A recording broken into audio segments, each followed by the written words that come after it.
The antiseptic smell of disinfectant filled my nostrils as consciousness slowly returned to me. My body ached against the cold linoleum floor of the Sunset Manor nursing home, and through my blurred vision, I could make out white coats hovering above me like concerned angels. But angels, I would soon learn, were in short supply that December morning. "Mrs. Becker, can you hear me?" The nurse's voice seemed to echo from a great distance. "My name is Judith Becker, and at 64 years old, I never imagined I would find myself in such a place, abandoned, forgotten, and apparently unwanted by the very child I had sacrificed everything for." The events leading to that moment on the floor began 3 months earlier when my late husband Robert's medical bills had finally depleted our life savings of $347,000. Parkinson's disease had been merciless, consuming not just his body, but every penny we had saved over 40 years of marriage. When he passed away last spring, I was left with nothing but memories and a mountain of debt that forced me to sell our family home, the same house where I had raised Anthony, where we had celebrated his birthdays, graduations, and where I had dreamed of spending my golden years. Anthony Becker, my 42-year-old son, had been the center of my universe since the day he was born. I had worked double shifts at the textile factory to put him through college, spending $85,000 on his education while living on beans and rice. When he married Sarah 5 years ago, I gave them $50,000 from Robert's life insurance as a wedding gift, money I desperately needed but freely gave because I believed family came first. The nursing home placement wasn't my choice. After Robert's funeral, when the medical bills continued to pour in and I could no longer afford groceries, I had called Anthony, hoping he might help me find a small apartment or even let me stay in their guest room temporarily. Instead, I received legal documents 3 weeks later, signed by my own son, committing me to Sunset Manor. "It's for your own good, Mom," he had said over the phone, his voice cold and distant. "You can't take care of yourself anymore." That morning in December, when I collapsed in the hallway while trying to reach the phone to call him for his birthday, the nurse who found me immediately contacted my emergency contact. I lay there, my hip throbbing from the fall, listening as she dialed his number with practiced efficiency. "Mr. Becker, this is Nancy from Sunset Manor. Your mother has had a fall and fainted. The doctors are examining her now, but we need you to come in and sign some medical consent forms," the nurse explained, her voice professional yet tinged with genuine concern. The silence on the other end stretched for what felt like an eternity. Then came the words that shattered what remained of my heart. "To me, that fucking old woman is already dead. Don't call me again." The nurse's face went pale as she looked down at me, realizing I had heard every word. The silence that followed was deafening, not just the quiet of the nursing home corridor, but the devastating silence of a mother's love meeting a son's cruel indifference. As the doctors helped me to my feet and back to my room, my mind wasn't on my physical pain. Instead, I found myself remembering the little boy who used to crawl into my bed during thunderstorms, the teenager who cried in my arms when his first girlfriend broke his heart, the young man who had promised at his father's funeral that he would always take care of me. Where had that boy gone? When had my Anthony become this stranger who could dismiss me with such cruelty? But lying in that sterile bed that night, staring at the ceiling tiles I had memorized over the past 3 months, something began to shift inside me. The grief was still there, raw and overwhelming, but beneath it, a spark of something else was beginning to glow: determination. The next morning, I would make only 2 phone calls, 2 calls that would change everything. If you're moved by Judith's story and want to see how she transforms this betrayal into empowerment, please hit that like button and subscribe to our channel. Also, let me know in the comments where you're watching from and what time it is there. I love connecting with viewers from around the world who understand the power of family, for better or worse. The morning after Anthony's devastating words, I woke before dawn with a clarity I hadn't felt in months. The pain in my hip had subsided to a manageable ache, but the pain in my heart had crystallized into something harder, more focused. I had spent the entire night staring at the water-stained ceiling tiles, and somewhere between the 3 a.m. medication rounds and the early breakfast cart rattling down the hallway, I had made a decision that would alter the course of all our lives. You see, what Anthony didn't know, what he had never bothered to ask about during his brief, obligatory visits, was that his father and I had been far more financially savvy than he realized. Yes, Robert's medical bills had consumed our visible savings, But we had also invested in something much more valuable over the years: real estate. In 1987, when Anthony was just 5 years old, Robert and I had purchased a small commercial building downtown for $45,000. It seemed like a fortune at the time, requiring us to live on ramen noodles and generic groceries for 2 years. We rented it to a small law firm, and over the decades, that modest investment had grown exponentially.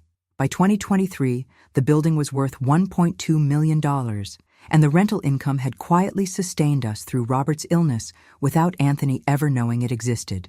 There was also the lake house, a tiny cabin Robert's father had left us in his will. Anthony knew about it, of course, but he assumed it was worthless. "That old shack?" he had scoffed years ago. "You should just tear it down." What he didn't realize was that the shack sat on 12 acres of pristine lakefront property that developers had been eyeing for years. The latest appraisal valued it at $850,000, but the real treasure, the one that would prove most valuable in the coming days, was something Anthony had completely forgotten about. When he was 16 and crashed his car into the Hendersons' fence, we didn't have insurance to cover the damages, so Robert and I took out a second mortgage on our home to pay the $15,000 repair bill and keep Anthony out of legal trouble. To make the payments, I started a small catering business from our kitchen, working 18-hour days to keep us afloat.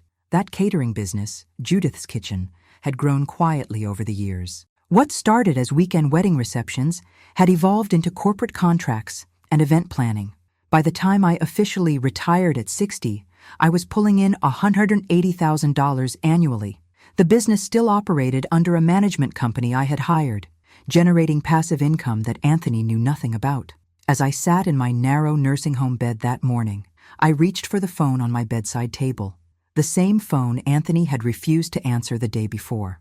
My first call was to Harold Winters, the estate attorney who had handled Robert's affairs and knew about all our investments. "Harold, it's Judith Becker," I said when his assistant put me through.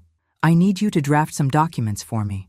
It's time to make some changes to my will." Harold's voice was warm and concerned.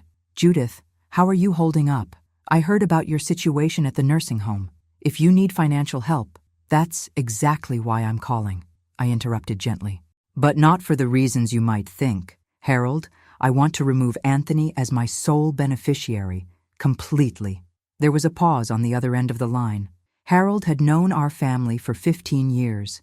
He understood the gravity of what I was asking. "Judith, are you certain? This is a decision that can't be easily undone. Your estate is worth approximately $2.8 million. That's a substantial inheritance to redirect." "I've never been more certain of anything in my life," I replied, my voice steady. "I want to establish the Judith and Robert Becker Foundation for Elderly Care. Every penny goes to supporting seniors who have been abandoned by their families." After ending the call with Harold, I made my second call, this one to Margaret Henderson, my oldest friend, and the one person who had never failed to visit me at Sunset Manor. Margaret had been Robert's business partner's wife, and she understood the full scope of our financial situation. "Maggie," I said when she answered, "I need you to do something for me. I need you to call Anthony." "Oh, honey, what's happened now?" "Just call him. Tell him his mother has made some important decisions about her estate. Tell him, if he wants to know what they are, he needs to come see me today. And Maggie, tell him to bring Sarah. She's going to want to hear this too." Margaret was quiet for a moment. She had witnessed Anthony's increasing distance over the past few years, his growing resentment about having to deal with his burden of a mother. "Judith, what are you planning?" "I'm planning to teach my son that actions have consequences," I said, "and that a mother's love, while unconditional, doesn't mean her money has to be." By noon, my plan was in motion. Harold had already begun drafting the necessary paperwork, and Margaret had delivered my message to Anthony with the precision of a skilled diplomat. The response was exactly what I had expected, panic thinly veiled as concern. Anthony's phone call came at 1:47 p.m., just as I was finishing the nursing home's interpretation of Meatloaf. The number on the caller ID made my heart skip, but I let it ring 4 times before answering. "Mom?" His voice was different now, higher, strained, lacking the cold indifference of the previous day. "What did you do?"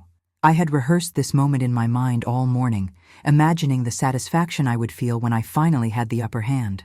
But hearing the anxiety in my son's voice, I felt something unexpected: sadness. Not for my decision, but for the fact that money was apparently the only thing that could make him remember he had a mother.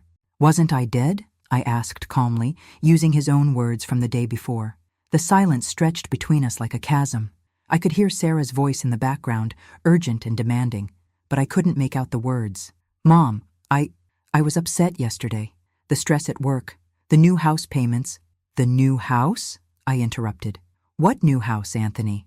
Another pause. "We bought a place in the estates.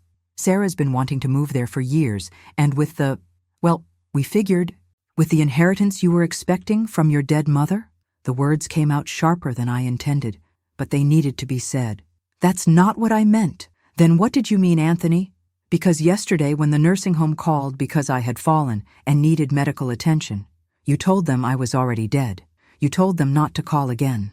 "So I'm curious. What exactly did you mean?" I heard Sarah's voice more clearly now. "Ask her about the will. Ask her what she's changed." The truth revealed itself in that moment. They hadn't bought the house with money they had bought it with money they expected to inherit. My money. The money I had earned through decades of double shifts, careful investments, and sacrifice. "We need to talk," Anthony said finally. "I'm coming there this afternoon." "No," I said firmly. "If you want to talk to me, you'll come at visiting hours like everyone else. Tomorrow at 2 p.m. And Anthony, bring Sarah. She clearly has opinions about my estate planning, so she should hear what I have to say directly." "Mom, please, whatever you think you're going to do, what I think I'm going to do." I couldn't help but laugh, though there was no humor in it. "Son, it's already done. The papers are being drawn up as we speak." "What papers? Mom, you can't just—" I hung up the phone. That evening, as I sat in the common room watching other residents receive visits from loving family members, I felt a mix of emotions I couldn't quite untangle. There was satisfaction, yes, but also a profound grief for the relationship I had thought we had. For 42 years, I had believed I was raising a son who would love and care for me the way I had loved and cared for him. Instead, I had apparently raised someone who saw me as nothing more than an inconvenient obstacle between him and my money. But there was something else, too. A growing sense of power I hadn't felt in years. For so long, I had been the victim of circumstances. Robert's illness, our financial strain, Anthony's coldness, the nursing home placement. Now, for the first time in months, I was the one making the decisions. I was the one holding the cards. The next morning brought an unexpected visitor. Sarah arrived alone at 10 a.m., well before visiting hours, somehow convincing the front desk that it was an emergency. She found me in the physical therapy room, working with resistance bands under the supervision of a young therapist named Maria. "Mrs. Becker, we need to talk," Sarah announced, her voice carrying the authority of someone used to getting her way. I looked at my daughter-in-law, really looked at her, for the first time in years. She was wearing a designer coat I didn't recognize, carrying a handbag that probably cost more than my monthly nursing home fees, and her wedding ring had somehow gained additional diamonds since the last time I'd seen her. "Hello, Sarah," I said calmly, continuing my exercises. "You're early. This is important," she said, glancing around the therapy room as if the other residents might be eavesdropping. "Anthony's a wreck. He barely slept. You can't just change everything because you're upset about one phone conversation." I set down the resistance bands and looked directly into Sarah's eyes. In them, I saw something I recognized all too well, desperation masquerading as righteous indignation. It was the same look I had seen in my own mirror during Robert's final months when the medical bills kept coming and our savings kept shrinking. "Maria, could you give us a few minutes?" I asked the physical therapist, who nodded and moved to help another patient. Once we were relatively alone, I gestured to the chair beside me. "Sit down, Sarah. Let's talk honestly for once." She perched on the edge of the chair, her body language screaming discomfort. "Mrs. Becker, I think there's been a misunderstanding. Anthony loves you. We both do. But you have to understand the pressure he's been under lately." "Tell me about this new house," I said, cutting straight to the heart of the matter. Sarah's face flushed slightly. "It's a beautiful property, 4 bedrooms, 3.5 baths, situated on 2 acres in Fairway Estates. Anthony's worked so hard for this opportunity. How much did you pay for it?" "I don't see how that's—" "How much, Sarah?" She looked down at her manicured hands. $750,000, but the monthly payments are only $3,200. which is really quite reasonable for that neighborhood. I did the math quickly in my head. Even with a substantial down payment, their mortgage would be crushing for a family with Anthony's income as a mid-level insurance adjuster. Where did you get the down payment? Anthony's been saving for years, and we got a good deal on selling our old house. Sarah, I helped you buy your old house. I gave you $50,000 for the down payment, remember? That was 5 years ago, and you paid $180,000 for it. Even if it's appreciated, that's not enough for a down payment on a $750,000 house, plus the mortgage payments you've mentioned. The silence stretched between us, filled only with the sounds of other residents working through their therapy routines. Finally, Sarah looked up at me, and I saw something I hadn't expected. Tears. We were counting on the inheritance, she whispered. The real estate agent, the mortgage broker, everyone knew about your situation. They said elderly parents usually leave everything to their children, and with your health declining— My health declining?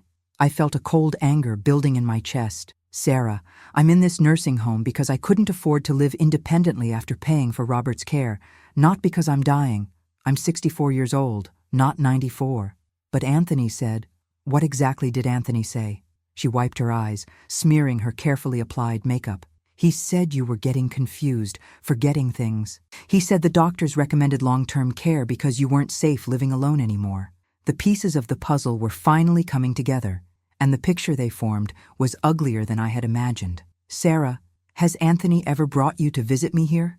He said it was too upsetting for you to have visitors, that it made you agitated. I felt something break inside me. Not my heart, which had already been shattered by Anthony's cruel words the day before, but something deeper.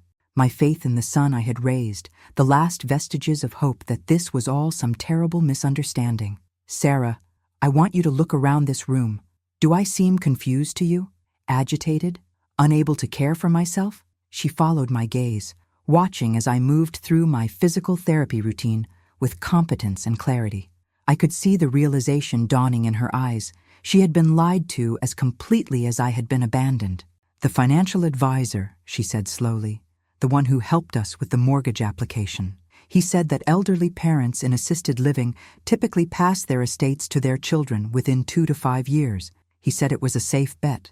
You mortgaged your future on the assumption that I would die quickly and leave you everything, I said, the words hanging heavy in the air between us. Sarah began to cry in earnest now, the tears of someone who finally understood the magnitude of their mistake. Mrs. Becker, I'm so sorry. I never questioned what Anthony told me about your condition. I should have visited, should have seen for myself. We've made such a terrible mistake. For a moment I felt a flicker of sympathy for my daughter-in-law. She had been deceived too, manipulated by her own husband's greed and callousness. But then I remembered the designer coat, the expensive handbag, the upgraded jewelry, all purchased while they believed I was dying alone in a nursing home. The mistake wasn't believing Anthony, I said quietly.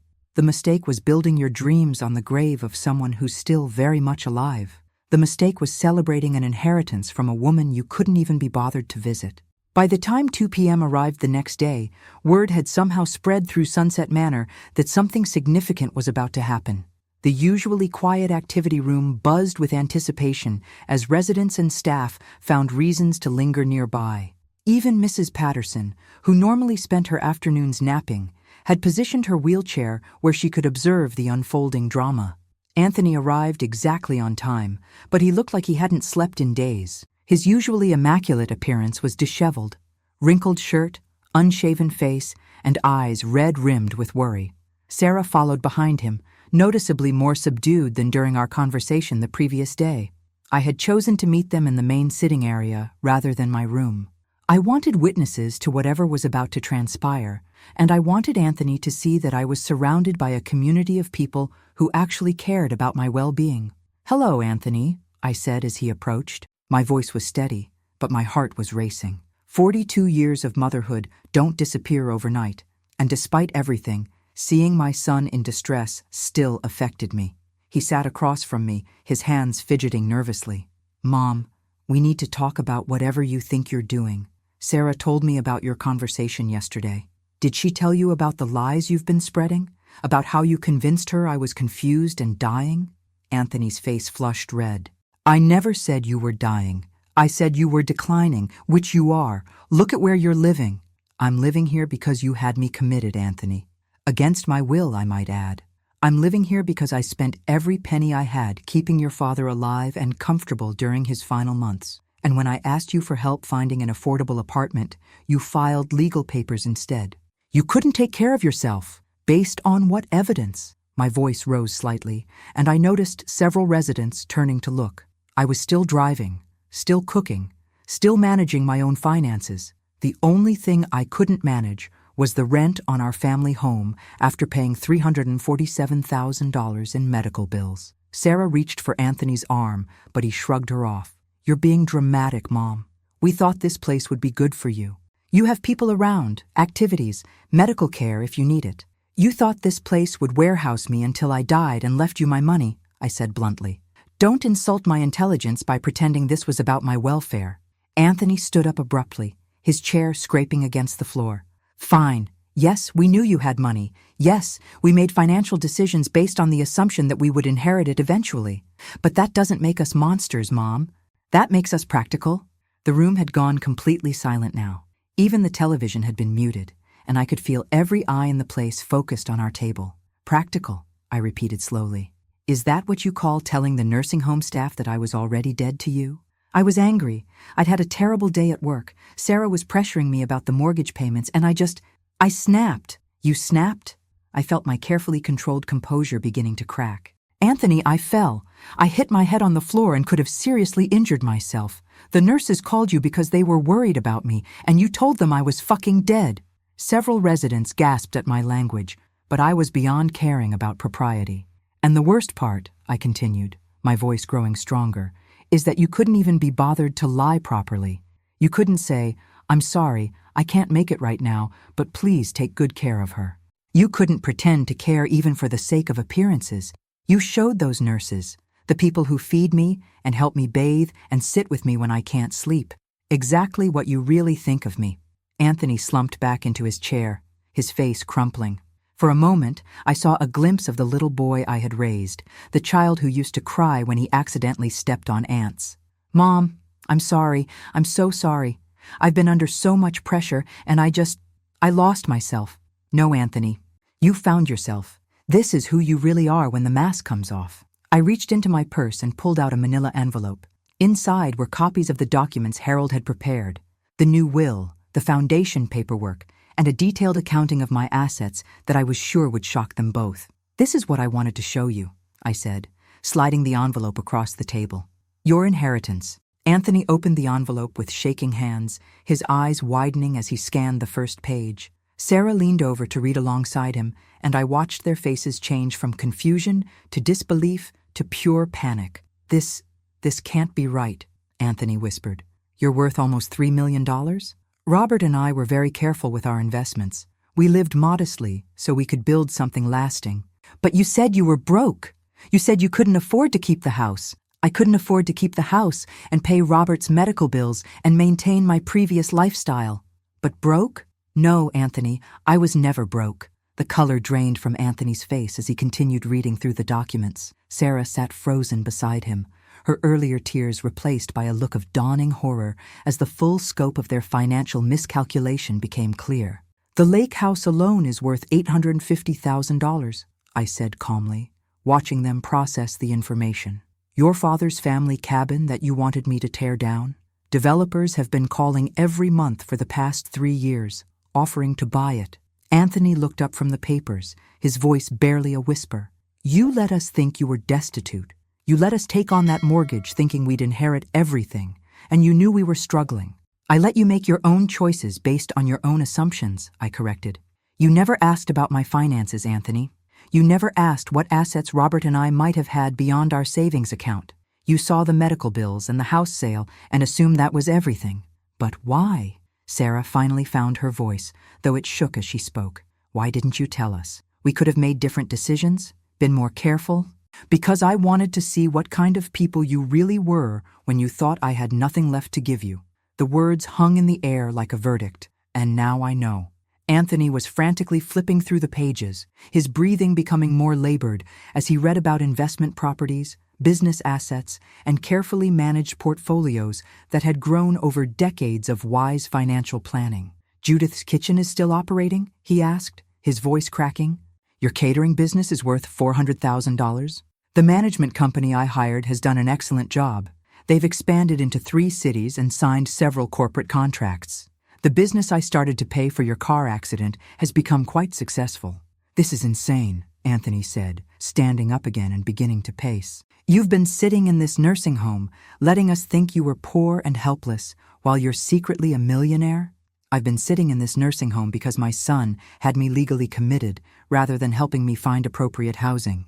I've been here because you decided I was an inconvenience to be warehoused rather than a parent to be cared for." The irony wasn't lost on me. Anthony was more upset about my deception regarding my wealth than I was about his deception regarding my mental state. He was angry that I had hidden my assets while he had hidden his true feelings about my very existence. Margaret Henderson appeared at the entrance to the sitting room, having arrived for her daily visit. She took one look at the scene, the scattered papers, Anthony's agitated pacing, Sarah's tear-stained face, and my calm demeanor, and immediately understood that the confrontation she had helped orchestrate was reaching its climax. "Judith," she said, approaching our table with measured steps. "How are you feeling, dear?" "I'm feeling quite clear about everything, Maggie," I replied, grateful for her presence. Margaret had been my witness through this entire ordeal, and having her there gave me strength. Anthony turned to Margaret with wild eyes. "Did you know about this? Did you know she was worth millions while she let us destroy our financial future?" Margaret's expression hardened. "Young man, what I know is that your mother has been heartbroken for months because her only child abandoned her.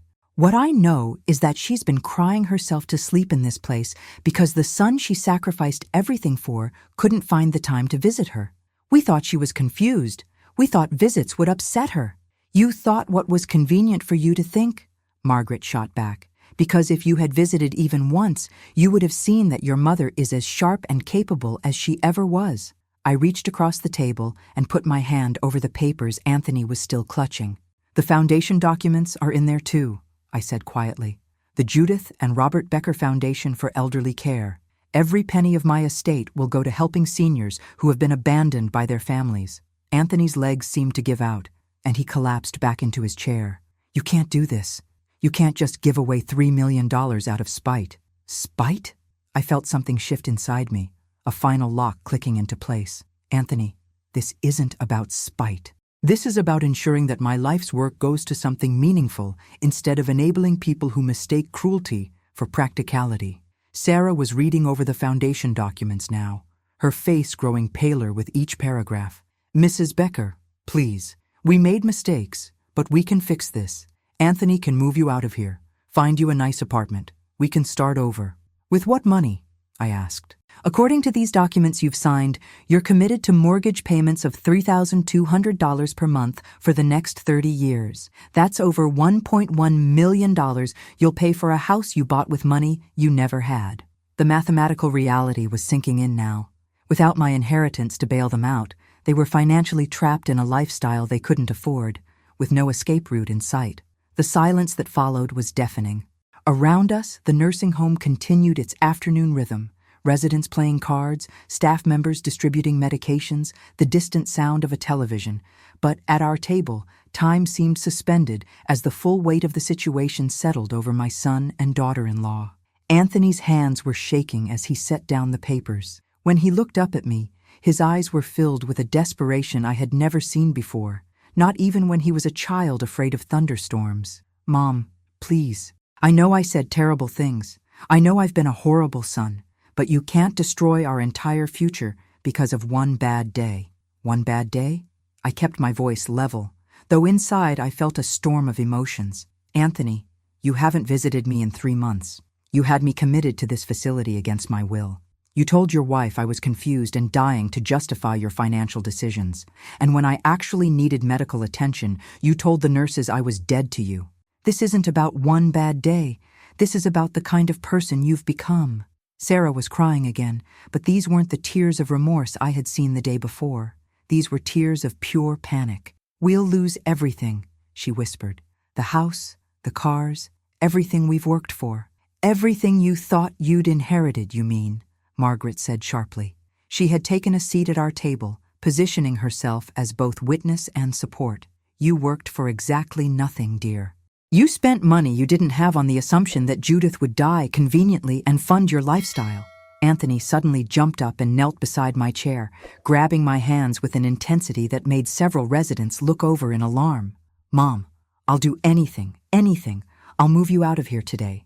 I'll take care of you myself. Sarah and I will sell the house, downsize, start over. Just please don't do this. For a moment, looking into my son's eyes, I felt the familiar tug of maternal love. This was the child I had rocked to sleep, the teenager I had comforted through heartbreak, the young man I had been so proud of when he graduated college. But then I remembered the cold voice on the phone. That fucking old woman is already dead. Anthony, if I changed my will back today, if I moved out of here tomorrow, how long do you think it would take before you started resenting me again? How long before I became a burden you had to manage instead of a mother you chose to love? He was sobbing now, his carefully constructed adult persona completely crumbled. I swear it would be different. I swear on Dad's grave, I'll be a better son. You're swearing on the grave of a man you couldn't be bothered to honor by caring for his wife, I said, gently but firmly pulling my hands free. Robert would be ashamed of what you've become. That seemed to break something fundamental in Anthony. He collapsed onto the floor beside my chair, his entire body shaking with grief and panic. I can't lose you too, he whispered. First Dad, now this, I can't lose everything. You didn't lose your father, Anthony. You lost me. And you lost me the day you decided I was worth more dead than alive. Margaret reached across the table and squeezed my hand. She had witnessed this entire journey, from Robert's illness through my forced placement at Sunset Manor. She knew better than anyone how much I had hoped Anthony would prove me wrong, would show up and be the son I had raised him to be. There's something else in those papers you should know about, I said, watching as Anthony slowly pulled himself back into his chair, his face blotchy and red. The nursing home fees here are $4,800 per month. I've been paying them myself from my investment income. Both Anthony and Sarah stared at me in confusion. You told the intake coordinator that you would be responsible for my fees, I continued. But when the first bill came, you ignored it. So I contacted the business office and arranged to pay directly. You never even knew you were supposed to be paying for my care. Anthony's mouth opened and closed like a fish out of water. I thought, Medicare. Medicare covers very little long-term care, and you would have known that if you had bothered to research the facility where you were committing your mother. I've paid $1,400 so far, and I'll continue paying until I decide to leave. You could leave any time? Sarah's voice was barely audible. I'm here by choice now. The legal commitment papers Anthony filed were overturned 6 weeks ago when I hired my own attorney. I stay because the people here treat me with kindness and respect, something I haven't experienced from my own family in months. The revelation hit them like a physical blow. Anthony had assumed he was warehousing me in a facility I couldn't escape, paid for by government benefits he didn't understand. Instead, I had been living independently in a community I had chosen, surrounded by people who actually cared about my well-being. I don't understand, Anthony said weakly. If you could leave, if you have all this money, why didn't you just fix everything? Because I needed to know who you really were when you thought I had nothing left to offer you, I replied, and now I do.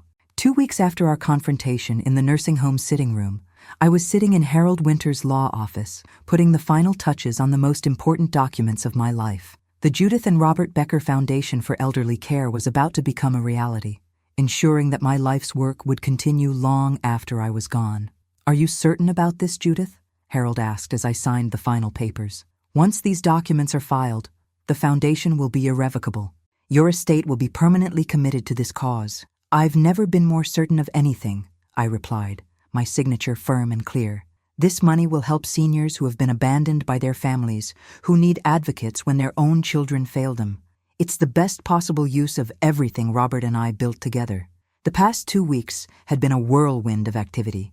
Word of my situation had somehow leaked to the local newspaper. Margaret suspected that one of the nursing home staff had a friend at the Spokane Herald, and suddenly I found myself at the center of a story that resonated with families across the region. Nursing home millionaire disinherit's son had been the headline that started it all. The article, written by a young reporter named Jessica Chen, had focused not on the sensational aspects of family drama, but on the broader issue of elder abandonment and financial abuse. Within days, I was receiving calls from other seniors who had experienced similar betrayals from their adult children. There was Margaret Kowalski, whose daughter had convinced her to sign over power of attorney and then moved her to a substandard facility while selling her home for profit.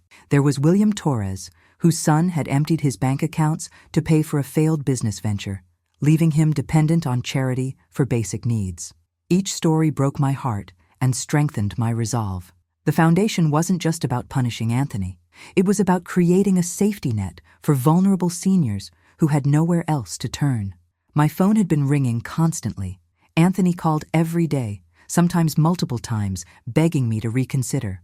Sarah had sent flowers, cards, and even a heartfelt letter apologizing for their misunderstandings. But the damage was too deep, too fundamental to be fixed with gestures. The most painful call had come from Anthony 3 days earlier. His voice was hollow, defeated in a way I had never heard before. "Mom, we're losing the house," he had said without preamble. "The bank called in the loan. Apparently, when they learned that your inheritance wasn't guaranteed, our debt-to-income ratio became unacceptable." I had felt a stab of something. Not quite regret, but a complex emotion I couldn't name. "What will you do?" "We found a rental, a small apartment downtown. It's about the same size as the place you and Dad had when I was little." The irony was bitter. He was being forced back to the modest lifestyle his parents had lived while they saved and sacrificed to build the wealth he had taken for granted. "Sarah's pregnant," he had added quietly. "We just found out. The timing is—" His voice had trailed off. "A grandchild." The news should have filled me with joy, but instead it felt like another weight on my already heavy heart. This baby would grow up knowing that their grandmother had disinherited their father, that family gatherings would be forever marked by this rupture. "Congratulations," I had said, meaning it despite everything. "I keep thinking about what kind of father I'm going to be," Anthony had continued. "What if I mess this up the way I messed up being a son?" "Then you learn from your mistakes and do better," I had replied.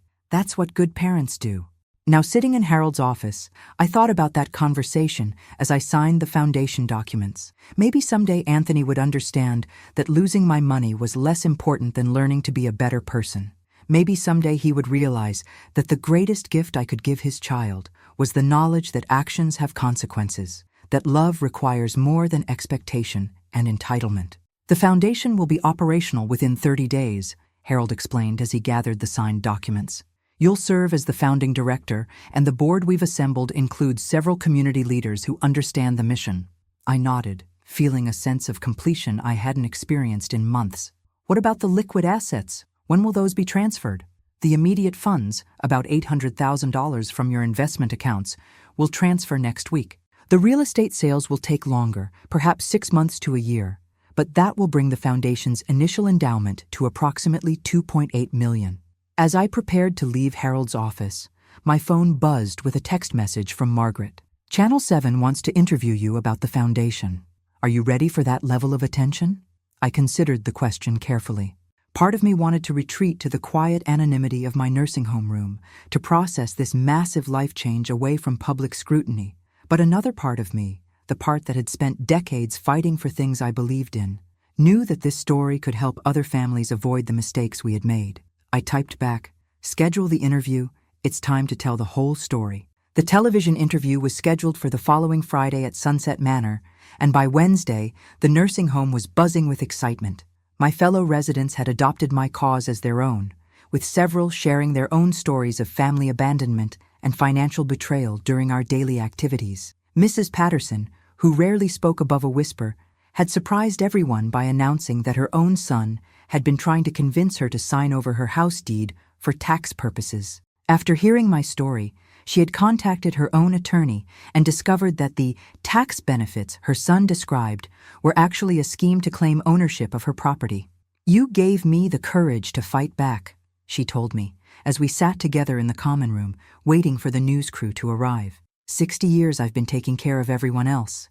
Maybe it's time to take care of myself." Her words reminded me why I was doing this. The foundation wasn't just about my money or even my relationship with Anthony. It was about empowering vulnerable seniors to recognize their own worth and demand the respect they deserved. Jessica Chen, the reporter who had written the original article, arrived with a small camera crew and immediately put everyone at ease with her warm, professional manner. She had spent the past week interviewing other families affected by elder financial abuse, and she understood the deeper implications of my story. "Mrs. Becker," she began, as we settled into chairs by the large windows overlooking the garden. "When you first made the decision to disinherit your son, did you expect it to lead to this level of public interest?" "Not at all," I answered honestly. "I thought I was simply protecting my assets from someone who had proven he couldn't be trusted with them. I didn't realize how many other families were dealing with similar situations. Your son Anthony has declined our requests for interviews, but his neighbors report seeing moving trucks at the house he purchased. Can you tell us about the financial pressures your decision has created for him?" I chose my words carefully. Despite everything, he was still my son, and I didn't want to humiliate him beyond what was necessary. Anthony and his wife made financial commitments based on assumptions about my estate. When those assumptions proved incorrect, they had to adjust their lifestyle accordingly. Some critics have called your decision cruel, saying that family members should forgive each other's mistakes. How do you respond to that? This was the question I had been prepared for, the one that went to the heart of everything I was trying to accomplish. "Forgiveness doesn't require enabling," I said firmly. "I can forgive my son for the pain he caused me while still insisting that he face the consequences of his choices. Love without accountability isn't love. It's codependency." Jessica leaned forward slightly. "The foundation you're establishing will specifically help seniors who have been abandoned or exploited by their families. What do you hope to accomplish?" "I want to ensure that no elderly person has to choose between maintaining their dignity and maintaining a relationship with their adult children. Too many seniors accept emotional or financial abuse because they're afraid of being alone. The foundation will provide legal advocacy, financial counseling, and housing assistance so that seniors have real alternatives." The interview continued for another 20 minutes, covering the practical aspects of the foundation and my hopes for its future impact. But the moment that would become most widely quoted came near the end, when Jessica asked about regrets. "Do you regret not giving Anthony another chance?" I was quiet for a long moment, thinking about all the chances I had already given him. The missed visits, the unanswered calls, the casual cruelty of his response to my medical emergency. "I gave Anthony 42 years of chances," I finally said. "I regret that it took me so long to realize that some people will only value what they're afraid of losing." After the news crew packed up and left, I found myself alone in my room, staring out the window at the late afternoon sky. The interview had been cathartic but exhausting, forcing me to articulate feelings and decisions I was still processing myself. My phone rang, and I saw Anthony's number on the caller ID. We hadn't spoken since the day he told me about losing the house, and I wasn't sure I was ready for another emotional conversation. But something, maybe maternal instinct, maybe simple curiosity, made me answer. "Mom?"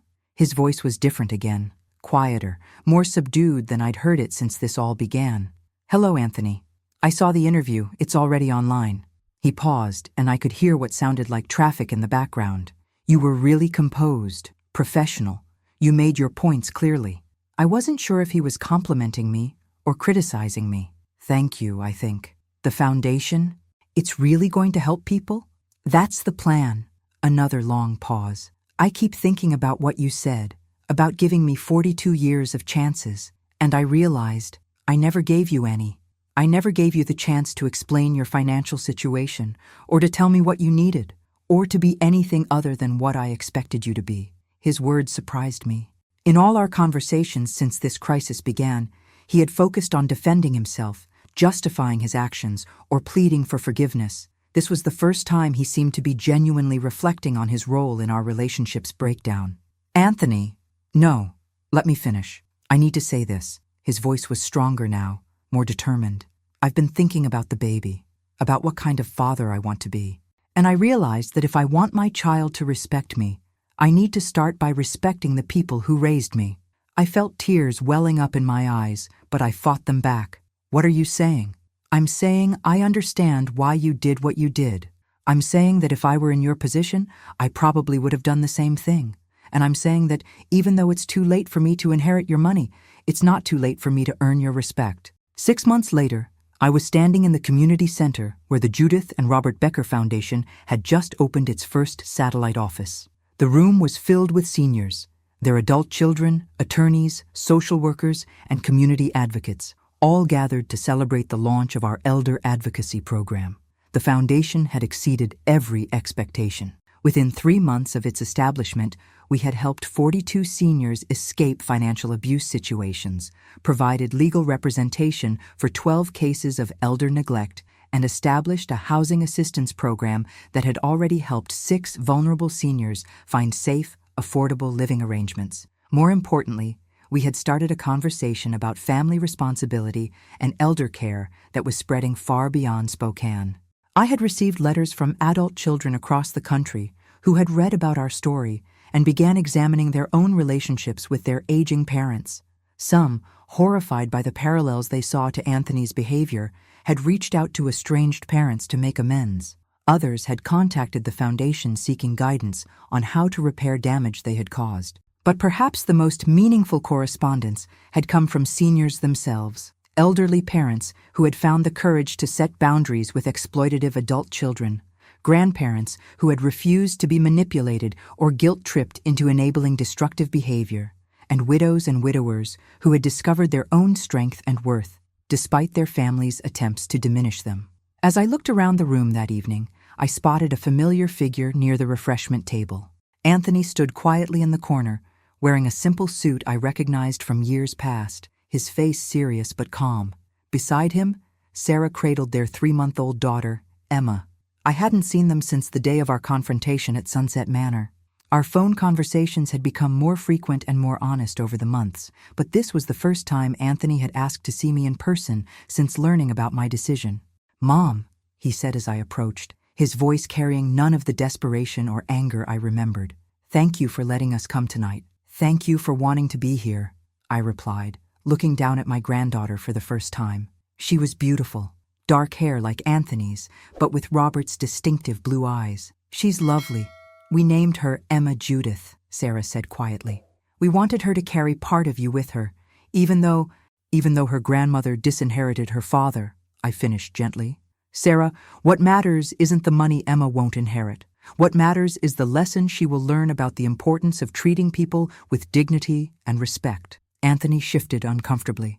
"Mom, I've been thinking about that a lot, about the lessons I want to teach her. And I realized that the best thing I can do for my daughter is to show her how a man takes responsibility for his mistakes and works to make things right." He reached into his jacket pocket and pulled out an envelope. "I can't undo what I said to you, or how I treated you, but I can try to be worthy of the son you raised me to be." Inside the envelope was a check for $4,800, written out to the Sunset Manor billing department. "It's the first month's fee," Anthony explained. "I know you've been paying your own way, but I want to take responsibility for that going forward. I'll never be able to afford to support you the way you deserve, but I can at least cover the cost of the facility where I placed you."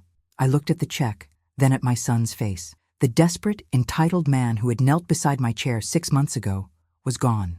In his place stood someone who reminded me of the young man I had once been so proud of, humbled, determined, and finally willing to put someone else's needs before his own.